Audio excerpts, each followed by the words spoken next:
रूस और यूक्रेन की जंग का भीषण दौर।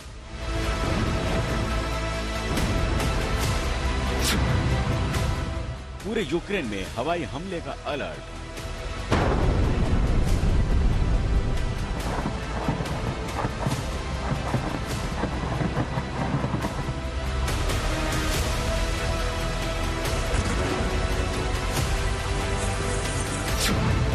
के पास बड़े धमाकों की आवाज।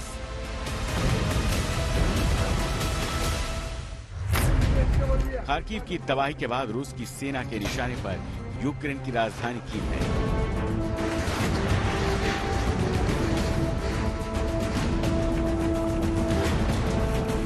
रूसी टैंकों का काफिला कीव की घेराबंदी कर चुका है, लेकिन जमीनी लड़ाई से पहले रूस की सेना कीव पर हवाई हमले कर रही है। बीती रात कीव के आसपास बड़े धमाकों की आवाजें सुनाई पड़ी। आर पार की इस लड़ाई में अब पूरे यूक्रेन के लिए हवाई हमलों का अलर्ट जारी हो चुका है। रूस के विदेश मंत्री ने चेतावनी दी है कि अगर यूक्रेन को नाटो की मदद मिली तो तीसरा विश्व युद्ध विनाशकारी हो सकता है। रूसी सेना ने कीव और खार्किव के साथ कई शहरों पर इस्कंदर मिसाइल से हमला किया। अगर ये मिसाइल अपने लक्ष्य से भटक जाते हैं तो रिहायशी इलाके के लिए मौत के साथ बड़ी तबाही की वजह बन सकते हैं।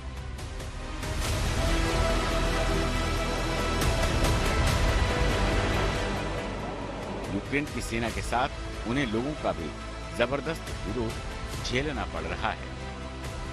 एक तरफ अब दूसरी तरफ देखिए, वहां पर जेसीबीज आ गए हैं, अर्थ डिगर बड़े बड़े यहाँ पर आए हैं, जो न केवल बोल्डर लगा रहे हैं, न केवल रोक रहे हैं किसी भी आने वाली गाड़ी को, बल्कि यहाँ ट्रेंचेस भी खोदी जा रही है। जिस तरह से सेकेंड वर्ल्ड वॉर में आप ट्रेंच वॉरफेयर के बारे में सुनते थे, इस समय वही ट्रेंच वॉरफेयर की तैयारी हो रही है, और ये भी किसी दूर सुदूर इलाके में नहीं, राजधानी कीव की सुरक्षा के लिए इस तरह के कदम उठाए जा रहे हैं। देखिए, वो टैंक और बख्तरबंद गाड़ियां भी आ रही हैं, केवल कीव की सुरक्षा के लिए ये कदम इस समय उठाए जा रहे हैं। बेहद संवेदनशील स्थिति इस समय।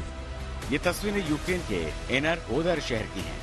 यहाँ रास्ते में रूसी सेना के आगे लोग सड़क पर उतर आए। दरअसल एनर ओदर शहर में यूरोप का सबसे बड़ा न्यूक्लियर प्लांट है और इसी से यूक्रेन को करीब आधी बिजली की सप्लाई होती है। यूक्रेन का दावा है कि उसने कई जगहों पर रूसी टैंकों को तबाह कर दिया है। ये तस्वीरें कीव के करीब बुजा की हैं, जहां सड़कों पर जले हुए रूसी टैंकों के ढेर दिख रहे हैं। इधर रूस ने दावा किया कि उसने यूक्रेन के औद्योगिक शहर केर्सन पर कब्जा कर लिया है। कुल मिलाकर रूस यूक्रेन की जंग अब बेहद महत्वपूर्ण दौर में पहुंच चुकी है। चिंता का विषय है और कोई नहीं जानता ये युद्ध किस दिशा में जा रहा है, कितना लंबा चलेगा और इसकी इंटेंसिटी कितनी ऊपर तक जाएगी।